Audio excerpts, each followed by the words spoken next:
Oke, Assalamualaikum warahmatullahi wabarakatuh.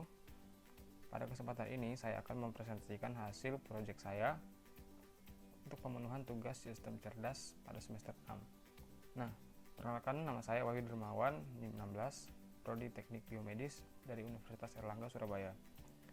Nah, pada proyek ini saya mengambil judul Non-Invasive Detection of Anemia Using Digital Photograph of the Eye Conjunctiva, yaitu deteksi non-invasif anemia menggunakan fotografi digital dari konjungtiva mata. Oke, kita masuk slide berikutnya. Nah, komponen yang dibutuhkan untuk melakukan project ini adalah neural network, image, dan MATLAB.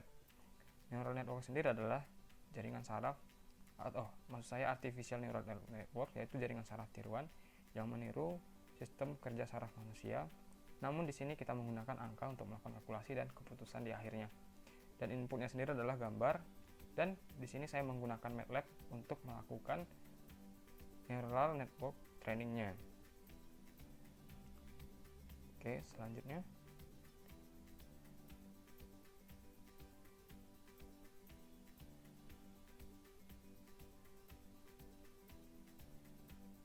Nah, alur pemrosesan datanya yaitu ada input citra, yaitu konjungtiva mata, kemudian ekstraksi region of interest dan ekstraksi ciri. Kemudian yang terakhir adalah decision maker, di mana di sini saya memilih backpropagation.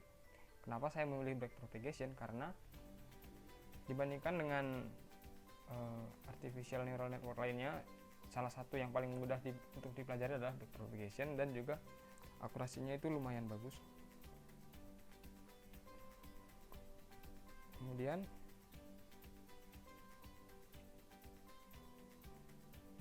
kenapa saya memilih judul ini, yaitu karena pertama, anemia adalah salah satu kelainan darah yang paling umum terjadi. Menurut WHO, World Health Organization, hampir seperempat populasi manusia menderita anemia yang disebabkan oleh karena kekurangan sel darah merah atau hemoglobin yang sehat. Tapi dalam kebanyakan kasus tidak mungkin untuk melakukan deteksi anemia. Tidak mungkin melakukan deteksi dari gejala anemia, mungkin karena alasan tertentu. Nah, terutama di banyak daerah tertinggal karena kurangnya fasilitas medis, sehingga anemia ini akan tetap tidak terdeteksi. Nah, awamnya deteksi anemia biasanya dilakukan dengan secara visual oleh dokter untuk memeriksa warna konjungtiva anterior mata. Kemudian dikonfirmasi dengan tes darah invasif. Nah, dalam aplikasi ini dirancang mekanisme untuk deteksi warna secara otomatis melalui metode non-invasif. Nah, proses ini melibatkan deteksi anemia dengan menganalisis warna pucat pada konjungtiva anterior mata. Hal ini dilakukan untuk menghitung warna konjungtiva dari foto digital tersebut. Kemudian gambar ini akan diproses untuk mendapatkan komponen red, green, dan blue, dan komponen lainnya yang akan dijadikan ekstraksi ciri. Tentunya harus dilakukan dengan kecerdasan buatan dan akan dihasilkan keputusan pada outputnya.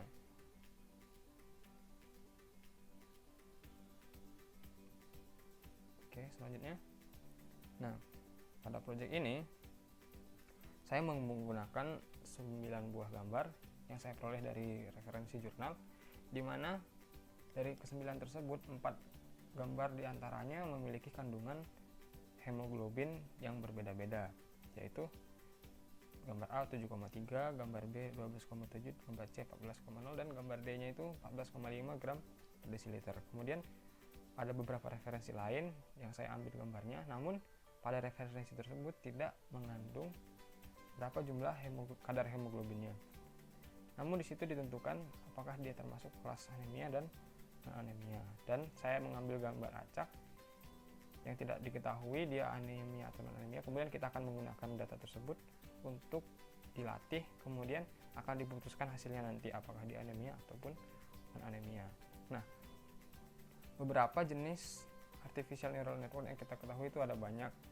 Ada LVQ, ada decision tree, ada SVM yang merupakan machine learning.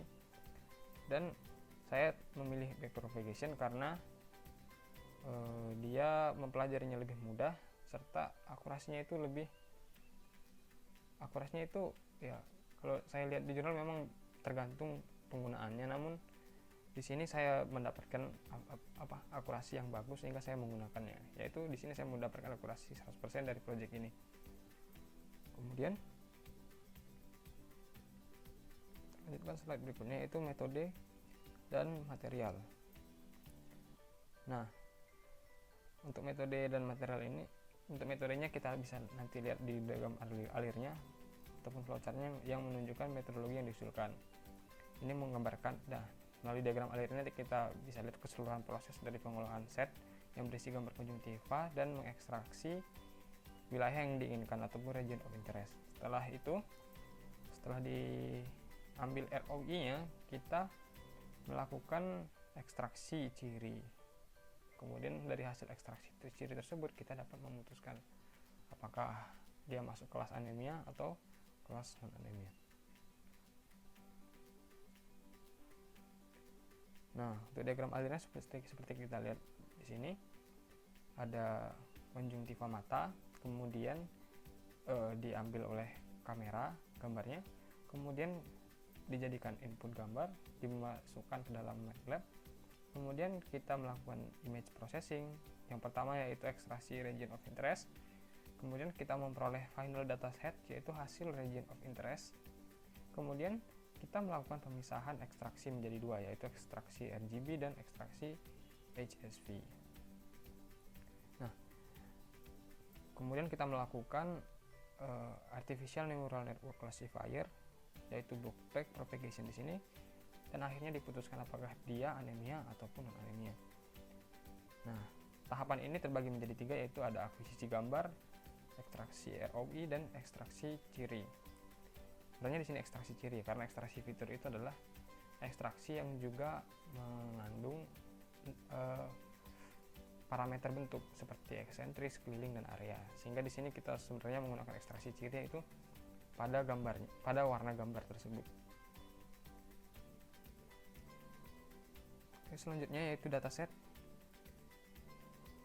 Nah, untuk melatih neural networknya, sejumlah data sampel digunakan, yaitu pada project ini kita menggunakan 9 buah gambar, di mana 7 diantaranya merupakan gambar pasien non anemia dan 2 diantaranya merupakan gambar pasien non anemia. Nah, setahu saya yang ada di dalam website belum ada database yang menunjukkan kumpulan gambar-gambar konjungtiva mata pasien anemia dan non anemia, sehingga saya inisiatif untuk mengambil referensinya dari jurnal. Nah, seperti yang kita lihat pada slide ini ada 3 jenis gambar, yaitu gambar A, B, dan C, di mana setiap gambar ini memiliki kandungan hemoglobin masing-masing berbeda.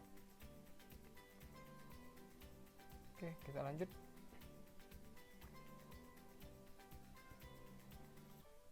Nah, bagaimana proses pengambilan gambarnya? Nah, berdasarkan referensi yang saya lihat, proses pengambilan gambarnya itu dilakukan, usahakan menggunakan kamera belakang.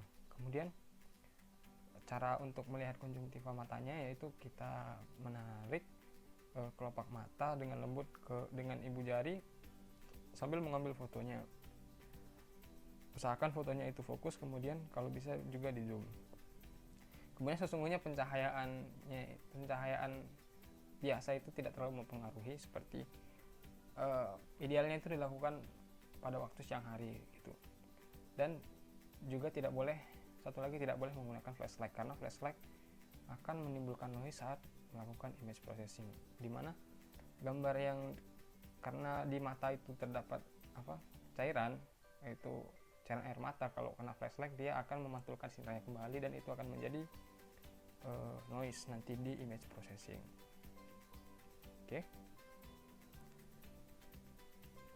Proses selanjutnya yaitu image processing, yaitu kita membagi dua tadi di diagram alirnya, yaitu ekstraksi region of interest dan ekstraksi fitur. Nah, dalam fase ini region of interest diekstraksi dari gambar konjungtiva mata pasien. Nah, dimensinya itu tergantung pada pengguna, yaitu ukurannya, kita bisa ngambilnya dekat ataupun jauh. Kemudian variabel konjungtiva ataupun region of interest adalah bagian dari konjungtiva mata yang melapisi bagian dalam kelopak mata, baik bagian atas maupun bagian bawah. Namun pada kali ini kita ngambil yang bagian bawahnya. Kemudian ada konjungtiva bulba, yaitu latar belakang, yaitu terdiri atas sklera bagian putih mata. Nah, di sini kita bisa lihat bahwa kita akan membuang bagian yang tidak dibutuhkan, yaitu bagian sklera mata, bagian pupil, dan juga bagian kulit luar, sehingga kita hanya akan mengambil palpebral konjungtiva dari pasien tersebut. Kemudian kita lanjut, yaitu ekstraksi fitur dari region of interest. Nah, seperti yang kita tahu, ekstraksi fiturnya tadi isinya adalah ekstraksi dari warna gambar. Maka yang pasti ada red, green, blue, dan HSV, yaitu hue, saturation, dan value. Nah, pertama yang harus kita lakukan di MATLAB yaitu kita harus membaca datanya, yaitu dengan menginput data. Bisa dilakukan dengan load di MATLAB. Nanti kita akan buat simulasinya di MATLAB setelah kita bahas PPT-nya satu-satu ya. Nah, kemudian yang kedua adalah melakukan segmentasi citra, yaitu di sini kita menggunakan K-means clustering, di mana RGB akan diubah menjadi LAB. Kemudian akan dilakukan algoritma K-means, yaitu isi algoritmanya yaitu mengelompokkan berdasarkan mana warna-warna yang saling serupa.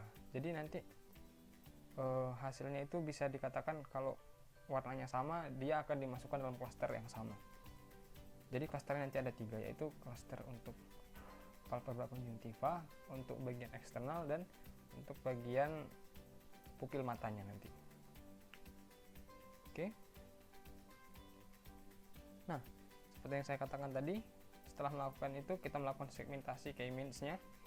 Di sini kita bisa lihat klasternya terbagi atas 3, yaitu klaster 1, 2, dan 3. Nah, hasil akhirnya akan disatukan menjadi image labeled by cluster index. Jadi ketiga klaster tersebut disatukan dengan 3 warna yang berbeda. Di sini pada warna merah, warna kuning, warna hijau toska, dan warna biru. Kemudian untuk 2, 3 itu menampilkan hasilnya. Ya.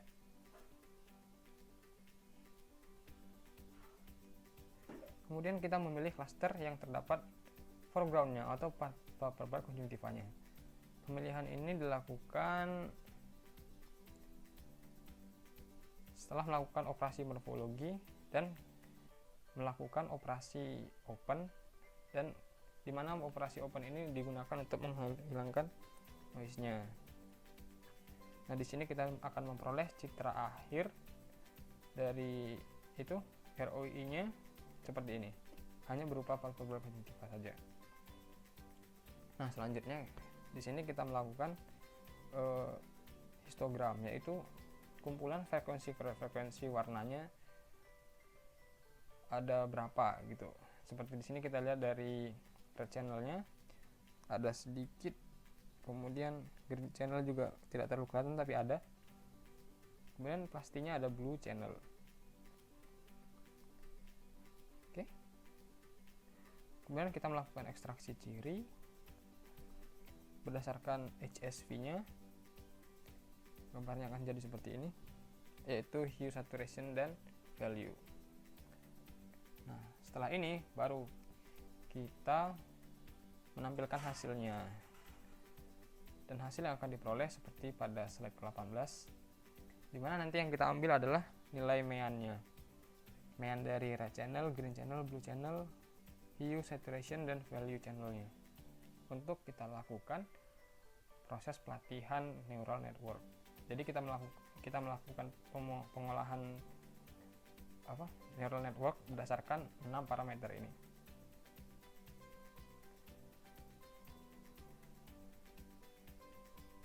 Oke. Kemudian kita mengusulkan neural networknya, yaitu tadi backpropagation. Nah,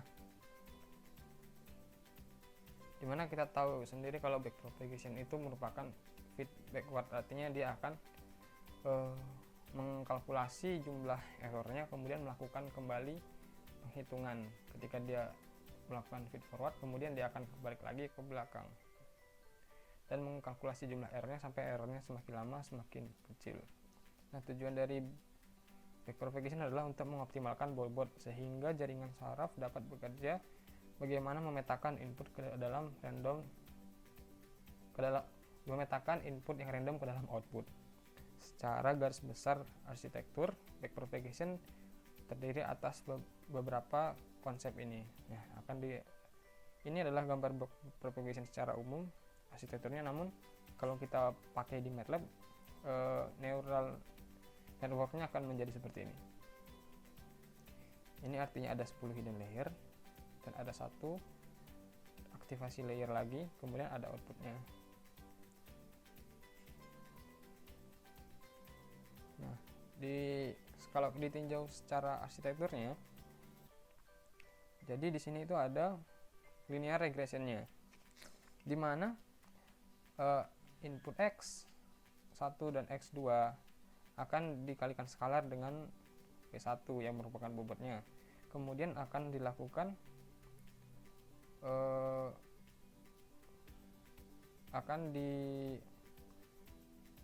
itu adalah nilainya sama dengan z.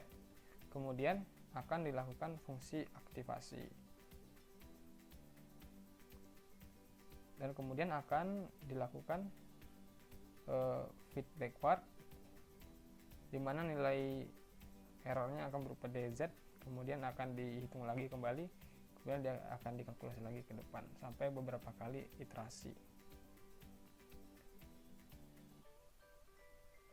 Nah, kemudian ada logistic regression. Di sini kita akan mencoba untuk mewakili regresi logistik tadi dengan cara yang sama, namun dia sebenarnya berbeda karena di sini ada fungsi tambahan, yaitu ini ada fungsi sigma, di mana fungsi sigma ini akan menjadi fungsi aktivasi. Kalau ada kesalahan pada hitungannya akan menjadi errornya berapa, di mana terapan dari nonlinear sigmoid pada Z untuk memprediksi probabilitas kelas Laper ataupun Wiener klasifikasinya.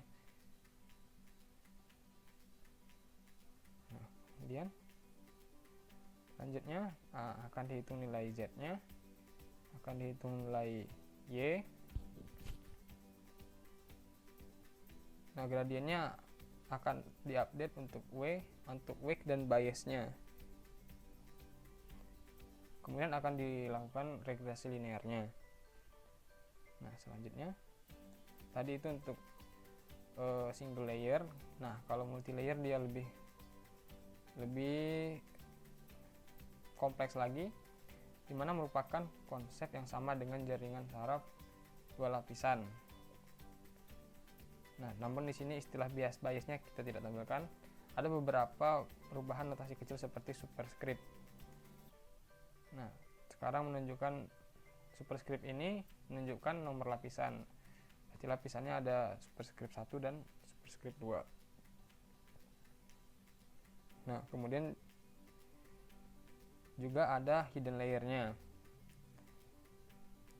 Nah, kalau kita memang baru mengenal neural network, bayangkan saja bahwa output dari lapisan pertama kemudian akan digunakan untuk lapisan selanjutnya dan akan menyelesaikan tugas-tugas yang kompleks. Artinya penghitungannya itu jauh lebih kompleks, dan bayangkan saja kalau ada 10 hidden layer, maka penghitungannya itu akan jauh lebih rumit dan hampir mustahil dilakukan dengan pekerjaan manual, yaitu menghitung dengan kalkulator.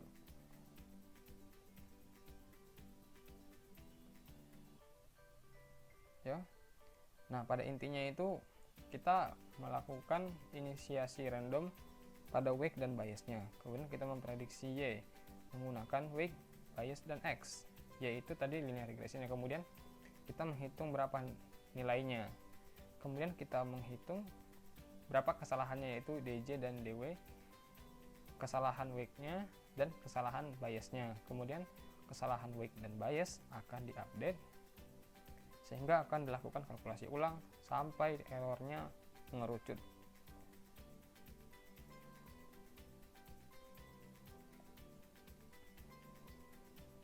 Oke, fungsi aktivasi yang digunakan adalah sigmoid, dan pada codingan juga nanti kita akan menggunakan sigmoid, namun kita menggunakan unlock sigmoid, dan juga kita nanti menggunakan fungsi aktivasi linear untuk melakukan identifikasi.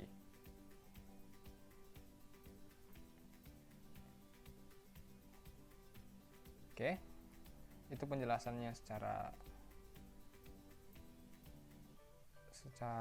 teoritis. Kemudian hasil yang diperoleh yaitu untuk mengevaluasi kerja model dapat dilakukan dengan melakukan tabel confusion matrix, di mana tabel confusion matrix itu terdiri atas sensitivitas, spesifitas, dan akurasi. Nah, dari tabel yang sudah diuji nilai confusion matrixnya, kita memperoleh bahwa cara belajar artificial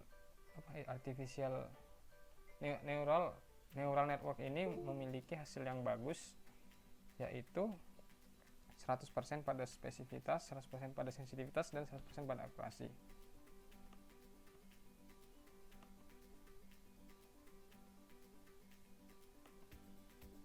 Oke, mohon maaf sebentar ya.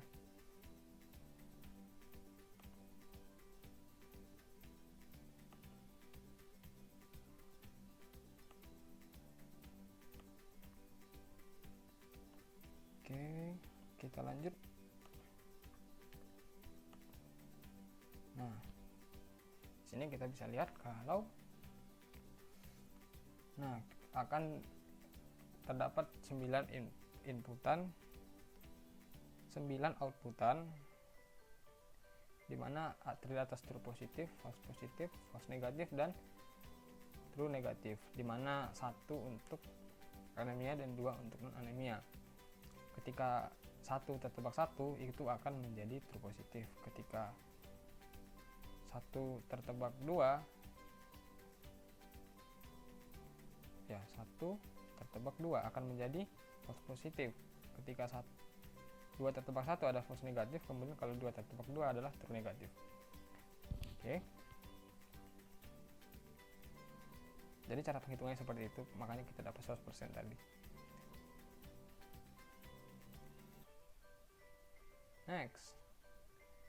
Nah, ini persamaan untuk matrix confusionnya ada, jadi jumlah true positif per true positif tambah false negatif, kemudian specificity adalah true negatif per true negatif tambah false positif, kemudian akurasinya itu true positif tambah true negatif per true positif tambah true negatif tambah false positif tambah false negatif, sehingga kita hasilkan 100% pada semuanya.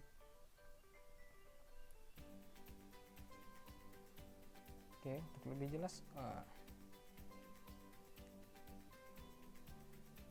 nah, untuk melakukan diskusinya, parameternya yang kita gunakan sendiri yaitu ada red, green, blue. Nah, kemudian red, green, blue ya kita sudah pasti tahu sendiri.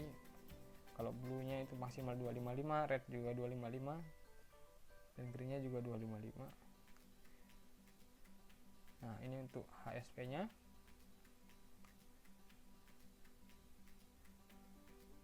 Oke, ini untuk persamaan red, green, blue, HSP juga.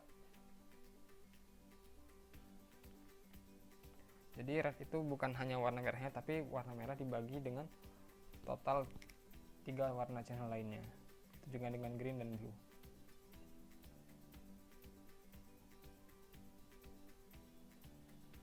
Nah, hasil terbaik pada diskusi ini kita akan bahas gimana dia hasil akhirnya. Nah, hasil terbaik yaitu pada gambar di samping ini, yaitu pada gambar non anemia dan gambar anemianya, dimana kita dapat lihat dengan jelas bahwa gambar non anemia itu memiliki intensitas red yang lebih tinggi daripada gambar anemia, sehingga ya jelasnya rednya itu, histogram rednya pasti akan lebih tinggi dibandingkan dengan anemia. Nah, berikut ini adalah ekstraksi data yang kita sudah peroleh setelah menjalankan MATLAB-nya. Jadi hasilnya akan jadi seperti ini. Nah, meskipun tadi kita mengatakan bahwa seharusnya pada channelnya itu untuk non anemia harusnya lebih tinggi, tapi pada kenyataannya di sini ada juga beberapa yang lebih rendah. Contohnya pada green channelnya harusnya untuk kadar yang lebih sedikit, dia green channelnya lebih sedikit, kadar lebih sedikit, ternyata dia jadi lebih banyak. Contohnya itu pada perbandingan gambar C dan D. Nah, ini bisa saja terjadi karena kita tidak mengambil gambarnya sendiri gitu loh. Nah, kemudian juga pada hasil HSV-nya sudah rata-ratanya memang sudah lebih rendah yang pasien anemia dibanding non anemia, namun ada beberapa juga yang menunjukkan nilai yang lebih tinggi. Nah, menurut saya itu karena referensinya berbeda-beda. Karena kalau referensinya berbeda-beda pasti kan kondisi dan perangkat yang digunakan untuk memperoleh citra tersebut berbeda-beda, sehingga jadinya dia memiliki ketidaksamaan. Nah, sehingga kita perlu untuk hasil yang lebih baik, kita harusnya perlu memiliki sumber database yang akurat. Oke. Nah, untuk performa ANN-nya terbukti bahwa pada epoch ke-10 dia memperoleh mean square error paling rendah. Nah, di sini kita bisa membuktikan bahwa pelatihan neural network-nya tadi berjalan dengan baik, sehingga semakin lama errornya akan semakin kecil karena dia akan mengupdate weight dan biasnya pada setiap epoch akan diupdate terus sampai dia memperoleh nilai yang ideal. Nah, untuk training state ANN-nya seperti ini, dimana learning rate-nya juga akan semakin rendah. Ketika learning rate-nya semakin rendah, berarti dia sama seperti orang ketika dia sudah pintar, maka dia tidak terlalu akan membahas. Umpama kita belajar sebuah teori, kemudian kita sudah tahu teori tersebut, nah maka energi yang kita butuhkan untuk mempelajari teori tersebut akan menjadi lebih sedikit ketika kita membacanya 5 atau 10 kali lagi. Jadi sama dengan neural network ini, cara latihnya juga seperti itu. Kalau dia rumit, dia membutuhkan learning rate yang tinggi. Kalau dia sudah memahami, pasti learning rate-nya semakin lama akan semakin turun. Nah, untuk regresinya sendiri, kita bisa lihat regresi yang baik itu adalah menuju 1. Nah, di sini kita bisa lihat regresinya saja sudah 1. Berarti performa dari neural network ini sudah bagus. Oke, sebelum kita masuk kesimpulan, mari kita melakukan simulasi terlebih dahulu. Yang pertama untuk ekstraksi anemia. Nah, seperti yang kita ketahui tadi, di sini kita menginputkan gambar. Saya sudah buat gambarnya berdasarkan title-nya, ada A, B, C, D sampai I. Nah, di sini kita mengambil contoh gambar yang B. Oke, isi codingnya seperti ini, sesuai dengan urutannya tadi. Kita ubah ke k-means dulu. Kemudian kita masukkan ke indeks. Kita segmentasi dulu berdasarkan klasternya. Ada klaster 1, klaster 2, klaster 3. Nah, kemudian kita menghitung RGB-nya menggunakan histogram.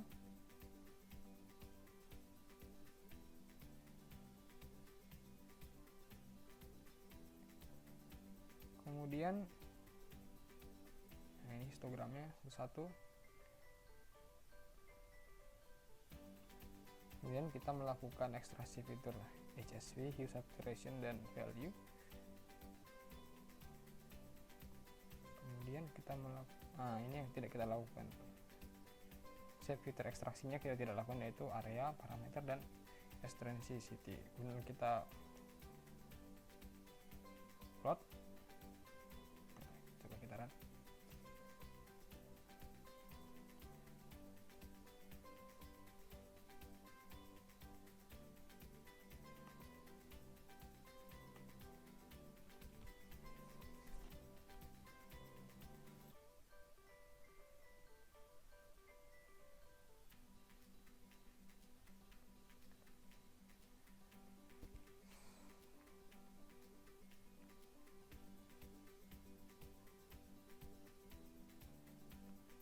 Warnanya sendiri agak lama soalnya dia citra.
Kita bahas dulu yang pertama tadi. Nah, pertama kita inputkan datanya, hasilnya dapat seperti ini. Kemudian kita ubah color space-nya dari RGB ke LAB. Kemudian ini hasil ketika klasternya dikelompokkan. Ini adalah klaster 1, 2, 3. Kemudian ini hasil dari ROG yang kita inginkan. Setelah itu kita baru buat histogramnya. Kita dapatkan red channel seperti ini, kemudian green channel dan blue channel. Kemudian ini adalah citra hasil HSV color space-nya. Nah, untuk command window yang kita dapatkan adalah nilai ekstraksi cirinya, yaitu ada red channel, green channel, blue channel, hue channel, saturation, dan value. Nah, masing-masing nilai ini akan kita inputkan ke dalam Excel. Kemudian Excel-nya akan dijadikan input untuk neural network training. Oke. Selanjutnya kita beralih ke neural network trainingnya. Nah, saya buat filenya pada Backpro. Oke. Yang pertama kita inputkan data dulu. Nah, data yang tadi kita masukin ke dalam sini. Oke.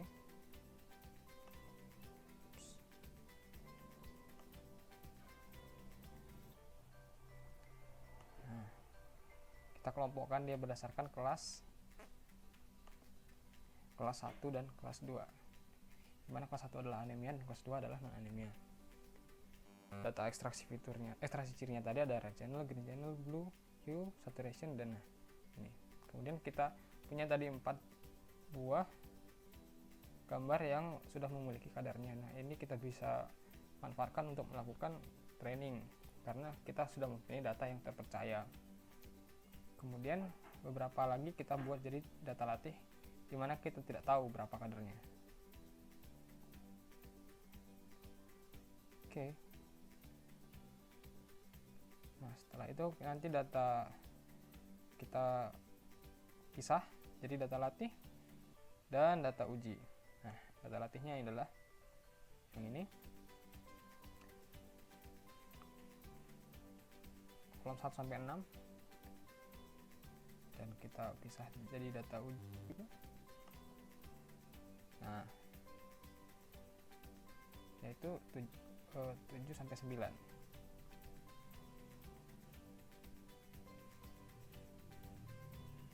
Kemudian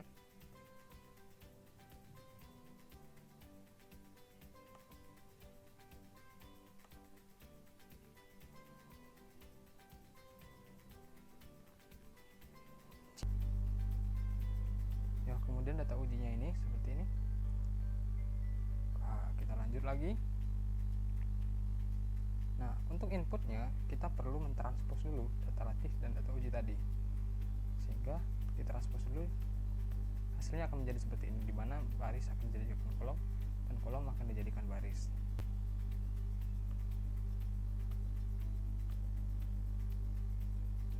Oke ya. Nah, codingannya seperti ini.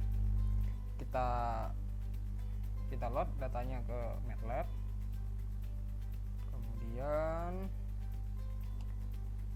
kita buat jadi input size L, dimana n akan dijadikan input size besar sepanjang data input L, jadi akan ada 6 data nanti n nya. Kemudian untuk netnya ataupun trainingnya digunakan fungsi aktivasi log sigmoid dan pure linear. Jadi memiliki dua fungsi aktivasi, satu aktivasi untuk hidden layer dan satu untuk sebelum menjadi output, yaitu fungsi identifikasi.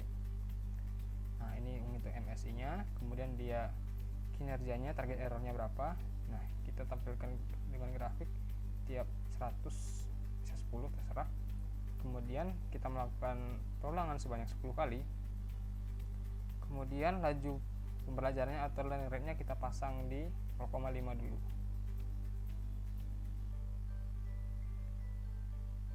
Nah, untuk training keluarnya adalah yang digunakan input L dan target latih. Jadi input L akan dipasangkan terhadap target latih, dicocokkan sebagai proses trainingnya. Nah, hasil keluarannya ada bobot hidden, bobot keluaran, bias hidden, bias keluaran, dan jumlah iterasinya, serta nilai keluarannya dan nilai errornya berapa.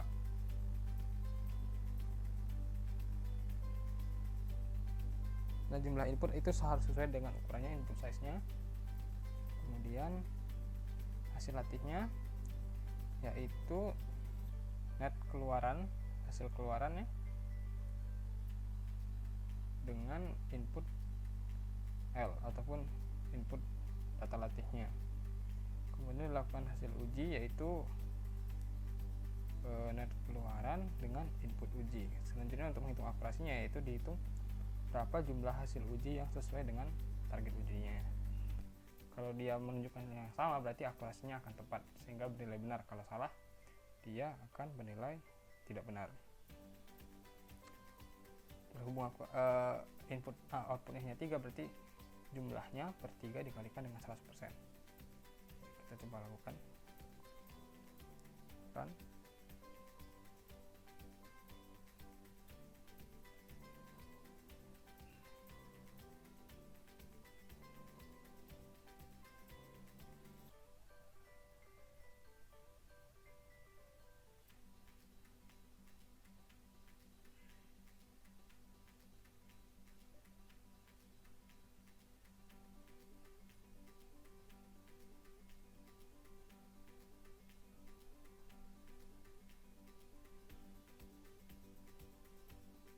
Kita langsung ke komen windownya. Nah, diperoleh hasil akurasi 100%. Kalau kita ingin mengecek performanya seperti tadi ya, kita tinggal klik ini.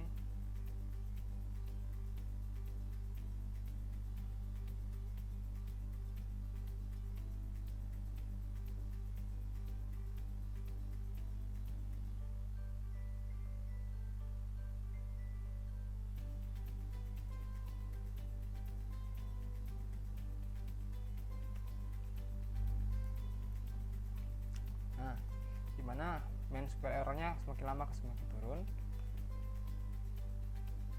Kita lihat regresinya.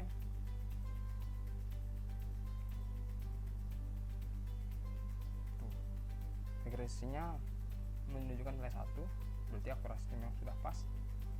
Ini adalah datanya, kemudian ini fit, dan ini adalah targetnya, dimana semakin lama dia akan mendekati nilai targetnya tuh. Meskipun nilainya di sini ketika dia 1 berapa gitu, terus ketika dia sampai 2 targetnya terpenuhi, yaitu di iterasi di epoch paling terakhir. Oke.